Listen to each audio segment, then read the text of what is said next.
The world thought it had seen every kind of injustice, until this. A black woman, her wrists bound in cold steel, was thrown from a police boat into shark-infested waters, while the officers laughed. They thought she would vanish beneath the waves, erased forever. But the ocean had other plans. What came next would shake the entire world. Before you dive into this story of survival, betrayal, and redemption, take a deep breath, because what you're about to hear will remind you that even in the darkest depths, courage can still rise to the surface. The sun blazed over the Atlantic like molten gold the morning everything went wrong. A police boat rocked gently over the deceptively calm surface of the sea. Naomi Carter stood trembling between two officers, her green fatigues soaked in sweat and salt. Her wrists were bound tightly behind her back, her eyes darting between the mocking faces of the men and the restless blue beneath them. She didn't know that just below that glittering surface, a nightmare with teeth was waiting. The younger cop smirked, the kind of grin that said he'd done this before. The older one hesitated, but still obeyed orders. Naomi whispered prayers into the wind as the radio crackled with Coast Guard chatter that no one cared to hear. This wasn't an arrest. It was an execution. She had been charged with resisting arrest, obstructing an officer, lies written to justify the unthinkable. Naomi was no criminal. She was a marine biologist, the woman who had just gone viral for exposing illegal ocean dumping connected to police contracts. She had touched the wrong nerve. And now they wanted to silence her in the very waters she had dedicated her life to protecting. The sea hissed against the hull, as if it too sensed what was about to happen. Naomi's heart pounded so loud it drowned out the officer's laughter. Then the cabin door creaked open, and a tall officer with cold eyes stepped out, his badge gleaming like a blade. He gave a single, cruel nod. "Do it." The younger cop grabbed her arm and yanked her forward. The sky spun. Naomi's scream was lost to the wind as her body cut through sunlight and salt. She hit the surface hard, like glass shattering, pain exploding across her chest. The ocean swallowed her whole. The cold wrapped around Naomi's body like iron chains. Her lungs seized as she sank deeper, bubbles exploding around her face. She opened her eyes, and froze. 10 feet below, something enormous moved through the shadows. A great white shark. Its sleek body sliced through the light, jaws parting slightly, tasting her fear. Above, the cops leaned over the railing, watching the ripples fade. "Guess she won't be filing any more complaints," one of them laughed. They didn't notice the GoPro clip to the railing, still recording. It captured everything: the fall, the shark's silhouette, their laughter. Proof of what they had done. Below, Naomi fought against panic. Her years studying shark behavior whispered in her mind, "Don't splash. Don't panic, asterisk." She curled her body, pushed downward, kicked in rhythm, even as the chains bit into her wrists and her blood drifted into the blue. The shark veered off, confused. But she needed air. She needed freedom. Her fingers brushed against something sharp on the ocean floor, a jagged edge of metal, maybe from an old wreck. She turned and scraped her wrists against it. Pain burned like fire as salt rushed into the wounds. Again. Harder. A metallic snap, and the cuffs broke open. Naomi kicked upward with every ounce of strength left in her. Her chest screamed. Her lungs felt like they would burst. Then, with a gasp that tore her throat, she broke the surface. The boat was gone. Only open water surrounded her, endless, merciless blue. Below, fins moved like shadows, circling. Naomi turned slowly, scanning the horizon for anything: land, light, life. And then she saw it, a faint shape in the distance. Maybe a buoy. Maybe hope. She started swimming. Every stroke was a war between exhaustion and instinct. Beneath her, the sea whispered of death, but inside her, something else was louder. The will to live. Hours passed. The sun burned high above her, searing her skin, turning every breath into a struggle.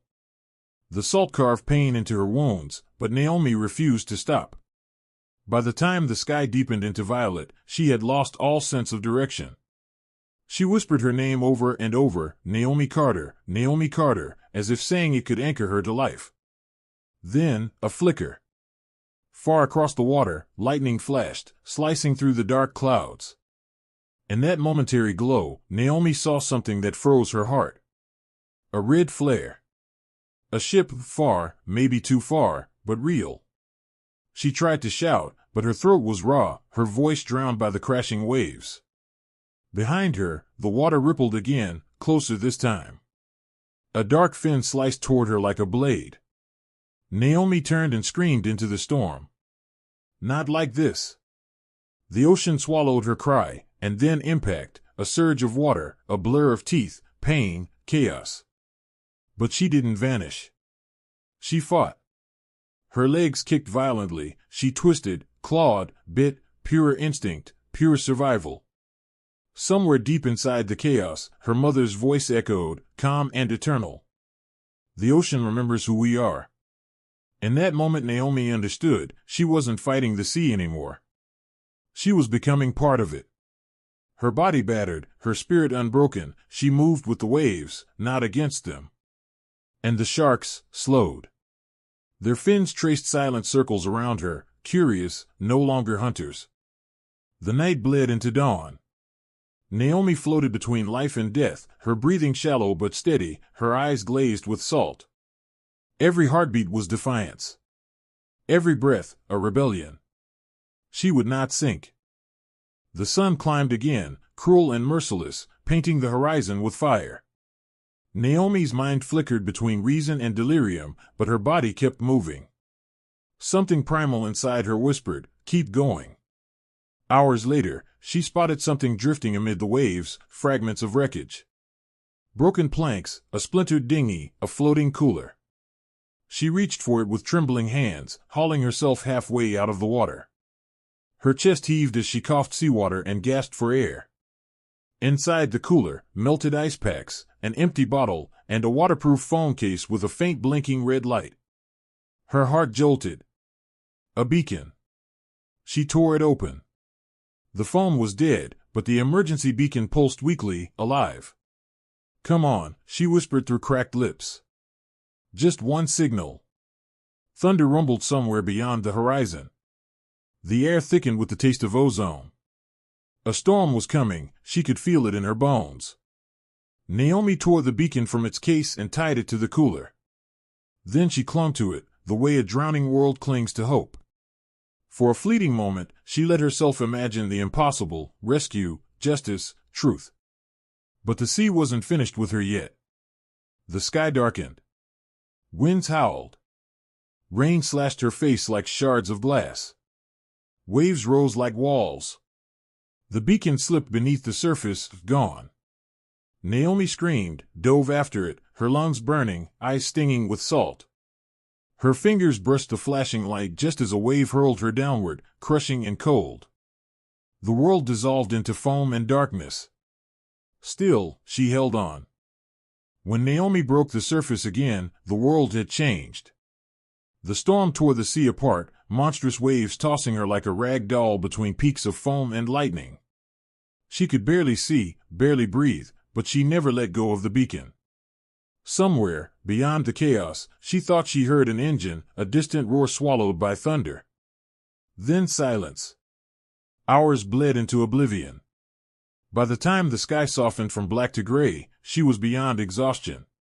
Her thoughts flickered like dying embers, flashes of memory, fragments of who she once was. Her last lecture at the university. Her students laughing. Her mother's funeral. The night the police raided her home. She remembered their words, tampering with evidence. Fabricating data. Lies, all lies, used to erase her research about toxic dumping in protected waters. She had screamed for justice. They had answered with steel. And now she floated somewhere between death and destiny, proof that justice had drowned with her. Or so they believed. When dawn broke again, Naomi's eyes flooded open. Drifting in the tide, she saw it, a shape, faint but real. Land. A small island of sand and rock surrounded by turquoise water. Hope surged through her veins one last time. She kicked weakly, guiding the cooler toward the shore. Her body collapsed onto wet sand, waves hissing around her like applause. For a long while, she didn't move. Just breathed. Alive. Barely, but alive. The sea fell quiet. The sharks were gone. Only the slow rhythm of waves remained, like a lullaby for survivors. Naomi rolled onto her back, the sky a blinding white above her. Tears mixed with salt water. "I'm not done," she whispered to the sea. Then she crawled toward the tree-line, dragging the cooler behind her. The island was small, empty, a scar of sand and palms in the middle of nowhere. She searched for anything useful: driftwood, shells, seaweed. Her mind worked mechanically, her training taking over. She built a small shelter from branches and leaves. Cracked open coconuts for water. Used her broken handcuffs as a spark against stone until, finally, a flame caught. The tiny fire flickered against the wind, defiant and alive. Naomi wept, not from pain, but from gratitude. She had made fire. She had made it through. That night, she sat beside the flames, staring out at the black water. "You didn't take me," she said softly. "You tried, but you didn't." The wind shifted, carrying a faint hum. Naomi froze. A drone. High above, a red light blinked through the darkness. She jumped to her feet, waving both arms, shouting, "Here! I'm here!" The drone hovered for a moment, its camera locking onto her. Then it zipped away, vanishing into the night. Naomi collapsed to her knees, unsure if she'd been saved or marked. But 24 hours later, the world would know her name. The drone footage spread like wildfire, a handcuffed woman crawling out of the ocean, battered but alive. It ignited the internet. Hashtags. Headlines. Fury. Naomi Carter, the woman who wouldn't drown. Naomi sat beside her dying fire, unaware that millions of eyes were now watching her. Across the world, her image was everywhere, the exhausted woman who had risen from the sea, wrists scarred, eyes fierce, alive against all odds. She whispered to the night, her voice steady despite the trembling in her body. "Now let's finish this." By the time she opened her eyes the next morning, everything had changed. Across America, across Europe, her name was everywhere. Hashtag Naomi Lives. Hashtag Justice for Naomi. News anchors replayed the footage, frame by frame, the splash, the struggle, the survival. The public demanded answers. The police department scrambled to deny involvement. Naomi heard the distant hum before she saw it, the thump of helicopter blades cutting through the air. Rescue. She stumbled to her feet, waving both arms, tears streaking her sunburned face as the chopper's shadow swept across the sand. Within minutes, she was lifted into the air, the ocean shrinking beneath her. A medic pressed a bottle of water into her trembling hands and asked softly, "You're safe now, ma'am. Who did this to you?"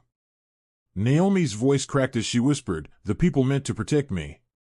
Hours later, she lay in a hospital bed, surrounded by flashing cameras and chaos. Reporters shouted her name, asking what had happened. But Naomi stayed silent for a long moment, staring at her bandaged wrists. Her story was no longer just hers, it belonged to everyone who had ever been silenced. When she finally spoke, her voice was calm but unshakable. "They wanted me to disappear," she said. "But I learned something out there. The ocean may swallow your body, but truth floats." Days later, the world erupted. Protests filled the streets. People carried signs, candles, and hope. Justice for Naomi. Truth can't drown. The officers were suspended. Investigations launched. The footage from the GoPro and the drone left no room for denial. Weeks passed. The courtroom overflowed with journalists, activists, and people who had seen too many injustices before. When Naomi Carter entered, dressed in a simple black suit, the room fell silent.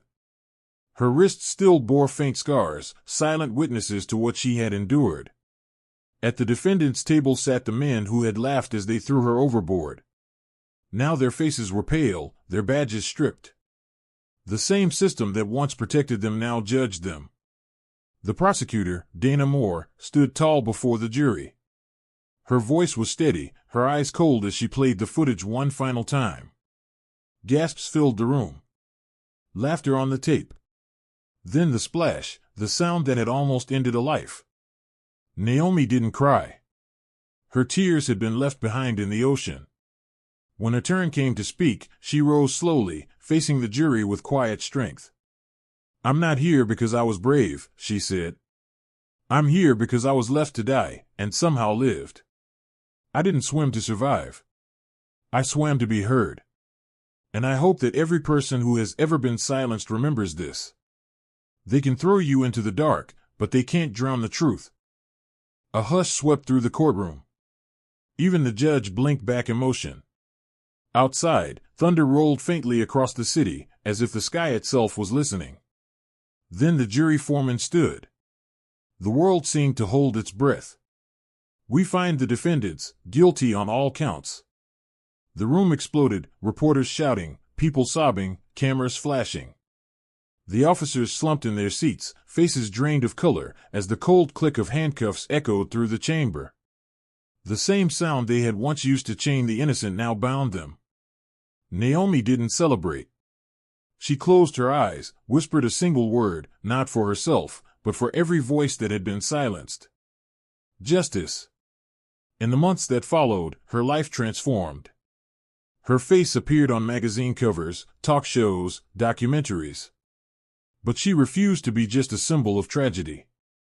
She became a movement. Her viral fame turned into advocacy. She founded the Surface Project, an organization dedicated to exposing abuse and corruption hidden beneath the surface. At every rally, she spoke the same truth. Silence is the real drowning. People listened. For the first time, the world began to change. But Naomi's story didn't end in that courtroom. One night, long after the crowds had gone, she stood alone on the shore of her hometown. The ocean whispered softly against the sand, the same sea that had once tried to take her. She slipped off her shoes and walked barefoot into the cold water. Moonlight shimmered across the waves. "You tried to take me," she said quietly, "but you gave me back my purpose." A small wave touched her feet, gentle, forgiving. She smiled through tears. Behind her, on the pier, a group of young protesters held candles. Their lights danced across the water like stars. They began to chant her name softly, not out of pity, but out of hope. Naomi turned to face them, her voice steady, fierce, unbroken. "Don't let them bury your truth," she said. "Don't let them write your ending." Cameras captured that moment, and it went viral once more. The woman who had been thrown away was now lighting the path for others. The officers were imprisoned.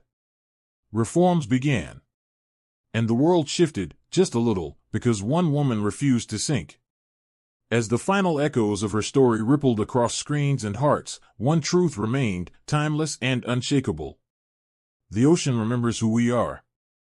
So before you scroll past or forget this story, hit subscribe.